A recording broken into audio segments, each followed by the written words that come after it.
Karibu sana Novemba, mtazamaji wa FM Show KE. Jina langu ni Felix Mwenda. Mwimbaji wa Mugithi nchini Kenya Samuel Mushoki Samidoh leo amepata kupatana na rafiki ya kwake na pia ambaye inaaminika ni kazini wa kwake Bernice Saroni, ambaye ndiye amekuwa akiishi na mkewe wa kwanza ambaye walitalikiana, anayetambulikana kama Derito kule nchini Marekani.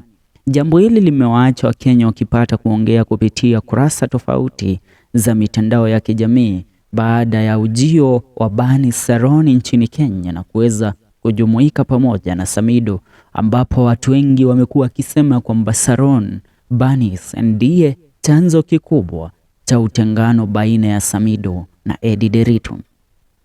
Nikipata kusoma comments kadhaa kutokana na Wakenya yale ambao wanapata kuyaongea, namuona Beatrice Omboi akisema underline that next. Maximilian Maina anasema riwarume mahuri miti yao methaine kana atumia othe Kenya mahuri wetiga irumi diuga kome. Agi Mamsiai anasema kai hariuru gushemania. Masi anasema reu. Namuona Nawaji akisema kai Samueli atwikire hutodo mutidaga mugitugia. Kariuki Jabogo anasema hii ni kawaida, hata ndio huyo mama alichochea bibi ya Samidoh wasikue watatu.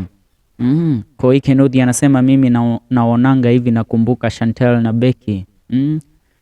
Paul Midhenya anasema uwendo ni uguru kimameni. Nyamo hii haha hihi kana ni makore mare. Hani wa boy Duku anasema reu. Esther Muturi anasema meno ya umbwa ya umani, wakasema waenga. Ndugu wawili wakipigana chukua jembe ukalima, wakipatana chukua kikapu naenda shambani ukavune. Ndivyo mambo yalivyo.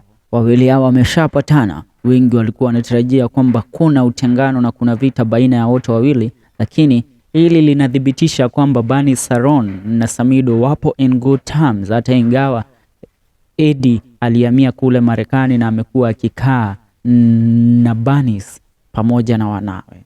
Ni hayo kwa sasa. Pata kusubscribe, tuungane kwenye video zetu.